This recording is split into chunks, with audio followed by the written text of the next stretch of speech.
Andreas Faber-Kayser, Barcelona, 5 de abril de 1944.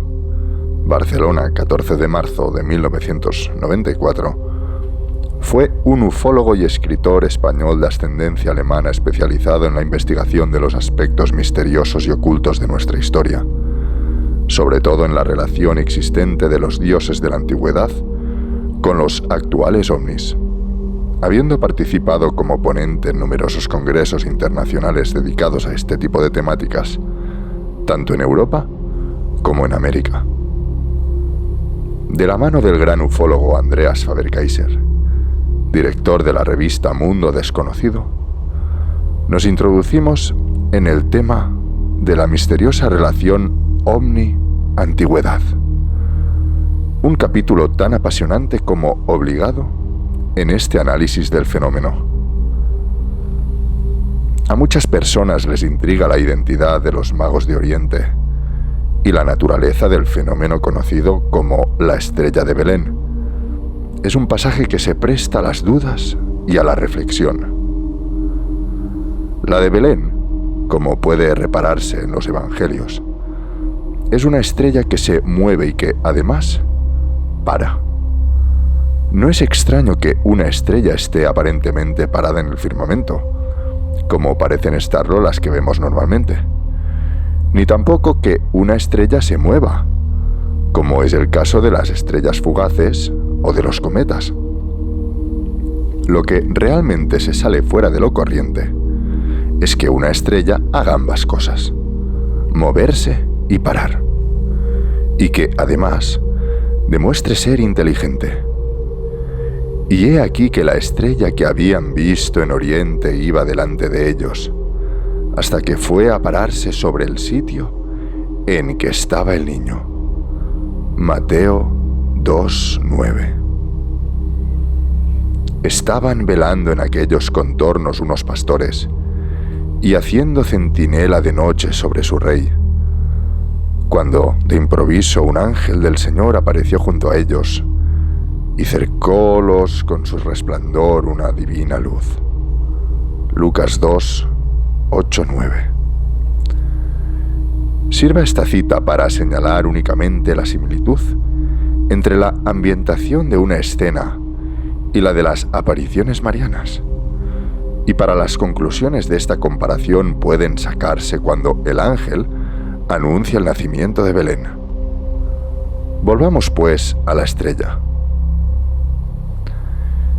Vyacheslav Zaitsev cita la narración de los tres reyes magos, un apócrifo, escrito al parecer en latín a mediados del siglo III y traducido más tarde a otras lenguas, en su versión bielorrusa del siglo XV, donde puede leerse que un día entero, sin perturbar el aire, pendió la estrella sobre el monte Wans, y se refiere en algunos libros, según los cuales Jesucristo salió de esa estrella.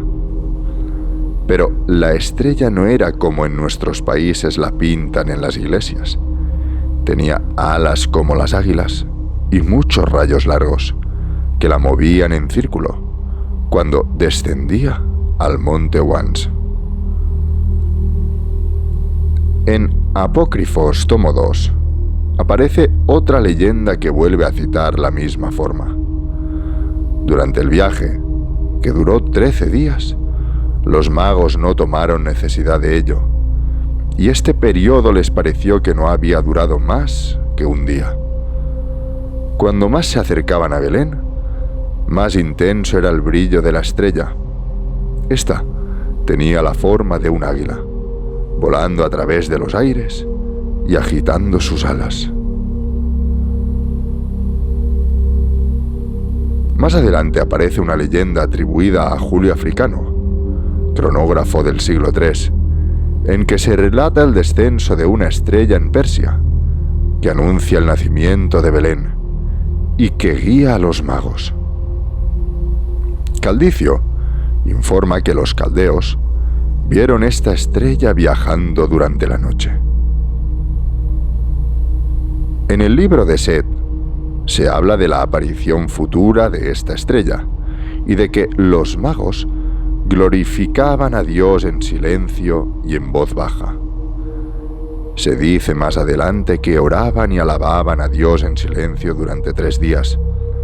Esto lo hacían durante cada generación, siempre esperando por si casualmente aparecía esa estrella durante su generación.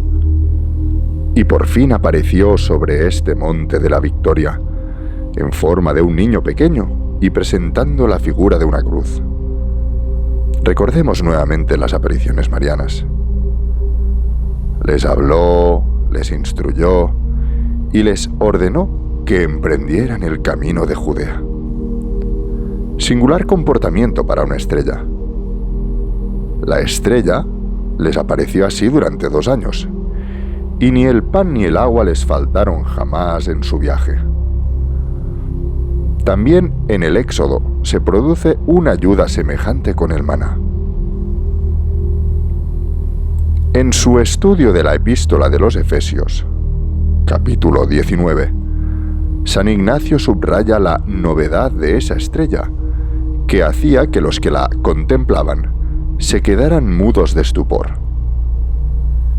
Y el teólogo y exegeta Diodoro de Tarso, que vivió en el siglo IV, afirmaba que esta estrella no era una de esas que pueblan el cielo, sino una cierta virtud o fuerza urano-diurna que había asumido la forma de un astro. Otra estrella prometedora nos refiere Varrón en las Antiquitates Rerum Humanarum, en las que, refiriéndose a la leyenda de Eneas, dice que cuando hubo partido de Troya, vio todos los días y durante el día la estrella de Venus, hasta que llegó a los Campus Laurentino, donde dejó de verla, lo cual le dio a entender que aquellas eran las tierras señaladas por el destino. Está claro que una estrella que se ve durante el día y que de repente deja de verse, mal podía ser Venus. ¿O es que ya entonces, como en nuestros días, el sufrido lucero del alba cargaba oficialmente con las visiones ovni? Refiriéndose a la estrella de Belén, se pregunta Zaitsev, ¿no contribuiría la interpretación cósmica de la versión del apócrifo, la narración de los 3 Reyes Magos, a revelar el misterio? Veamos aún otros pasajes, para volver luego sobre la estrella de Belén. Las citas de la nube luminosa, o de otro objeto luminoso, se suceden a lo largo de los textos bíblicos, también acompañando a voces surgidas de las alturas. Pondremos solo 2 ejemplos. En el Evangelio de San Mateo leemos en 17:1: 6 días después tomó Jesús a Pedro, a Santiago y a Juan, su hermano, y los llevó aparte a un monte. Y se transfiguró ante ellos. Brilló su rostro como el sol, y sus vestidos se volvieron blancos como la luz. Y se les aparecieron Moisés y Elías hablando con él. Tomando Pedro la palabra, dijo a Jesús: Señor, qué bien estamos aquí. Si quieres, haré aquí 3 tiendas, una para ti, una para Moisés y otra para Elías. Aún estaba él hablando, cuando los cubrió una nube resplandeciente y salió de la nube una voz que decía: Este es mi Hijo amado, en quien tengo mi complacencia. Escuchadle. Volviendo a los apócrifos, el Evangelio árabe de la infancia reza, refiriéndose a Jesús, ya cumplidos sus 30 años, el Padre le dio a conocer públicamente a la orilla del Jordán con esta voz bajada del cielo: Este es mi Hijo amado, en quien reposo, estando presente el Espíritu Santo en forma de blanca paloma. Pasemos a la columna de luz.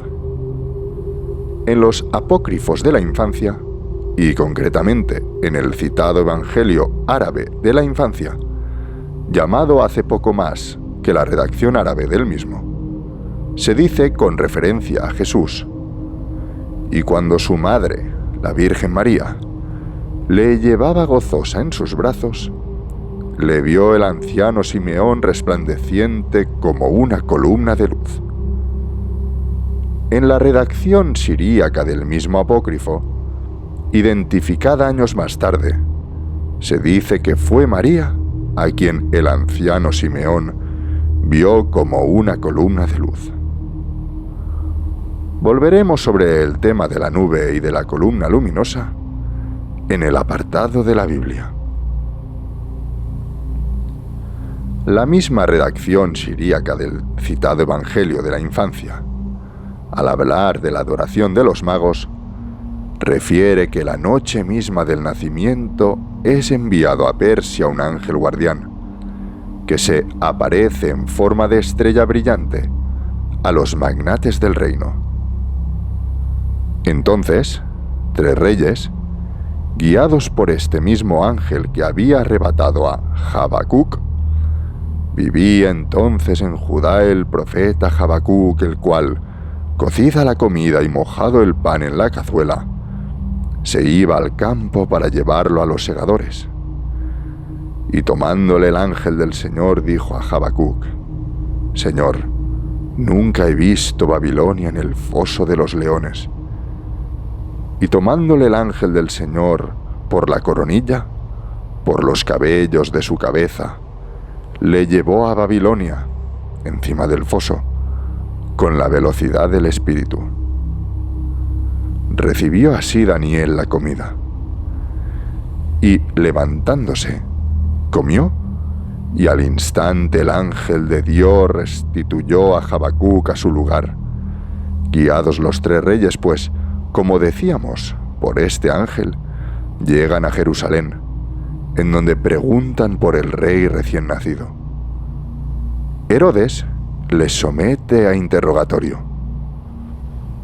Al salir de su palacio, vuelve a aparecérseles la estrella a los magos, pero esta vez en forma de columna de fuego.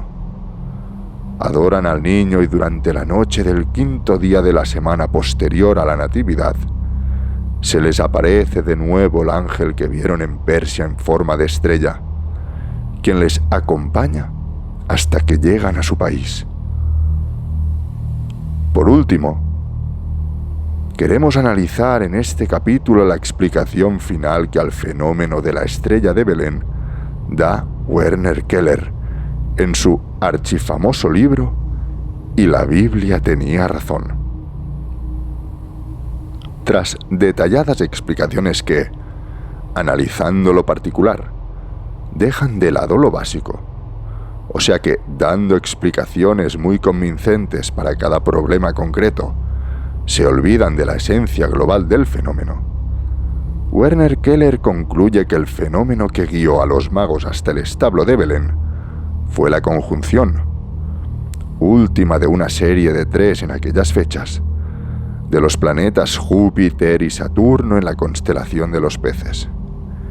Y dice: en el camino de Herón, a unos 7 kilómetros de Jerusalén, se halla la situada aldea Bet-Lam, el antiguo Belén de Judá.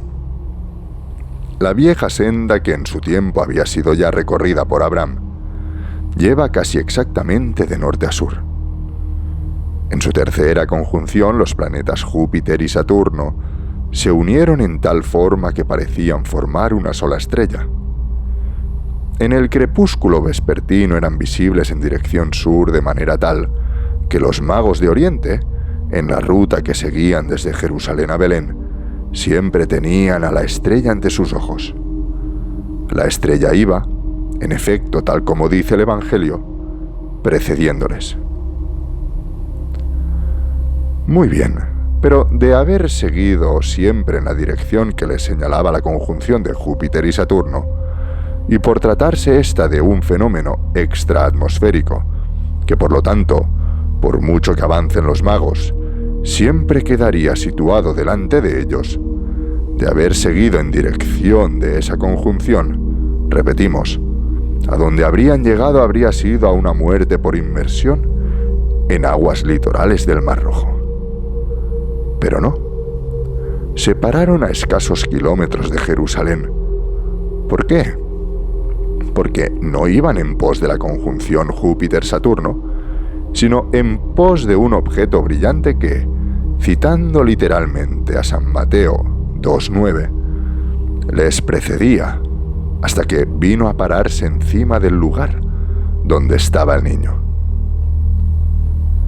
Este detalle, el de que la estrella se paró encima de un lugar determinado y de que por lo tanto se movía dentro de la atmósfera y por lo visto a no demasiada altura, es lo que Keller omite sin mayor escrúpulo en su análisis. Análisis que, por lo tanto, carece de validez. Esto, si nos atenemos únicamente al texto bíblico aceptado por la Iglesia, porque además nos atenemos a los apócrifos. Vemos que esta misma estrella descendió adoptando formas diversas, habló y hasta volvió a acompañar a los magos a su país de origen. Sea como fuere, lo único que podemos afirmar al cabo de casi 2000 años de su aparición es que la susodicha estrella de Belén sigue siendo para nosotros, con todas sus letras, un objeto volante y luminoso no identificado. Las crónicas antiguas citadas así lo atestiguan.